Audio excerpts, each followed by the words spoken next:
Strickland is, to me, is not necessarily a villain, even.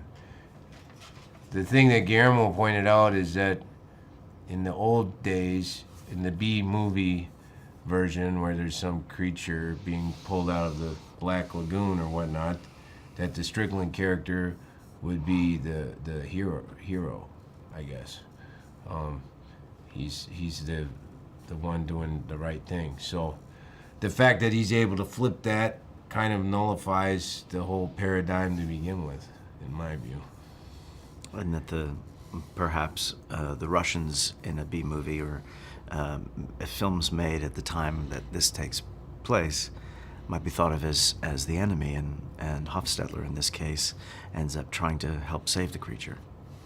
So he might be thought of initially as one of the darker forces, and then he ends up being compassionate and full of compassion for what the creature's going through.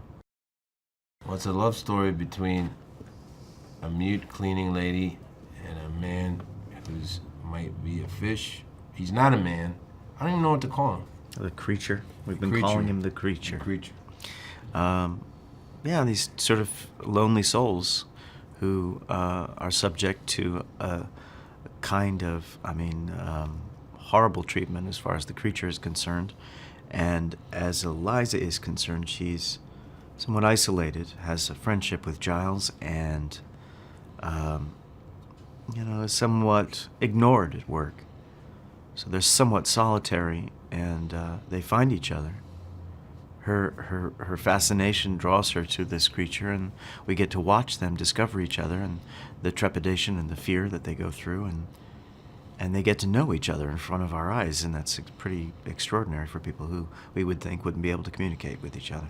I love the challenge of getting to speak half of my scenes in Russian, and the time it took to try to learn some of the nuance of that language, of which I had studied a little bit in college, but not as thoroughly as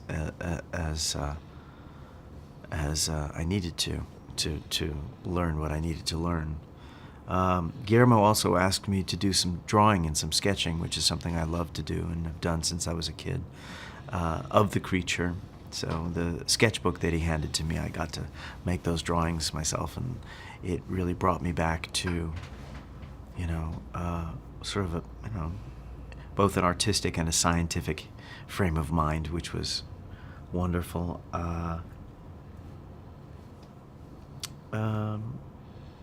loved the biography that he wrote out for my character, which is the first time that any director's ever done that for me before, given me pages of ideas about who this guy might be, where he came from, what his likes and dislikes might be, the kinds of things that he adores, what he hates.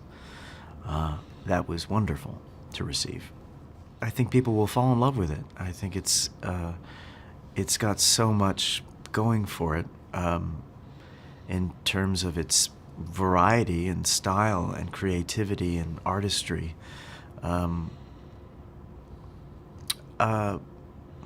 it's hard to sort of draw a direct parallel between that time, which seemed to be on the edge of a loss of innocence, that America was sort of trying to believe it was one thing, and you could sort of see the underbelly underneath of it, as we all can see quite plainly today.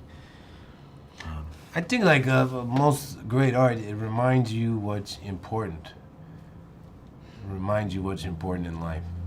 And in this case, it's because of this relationship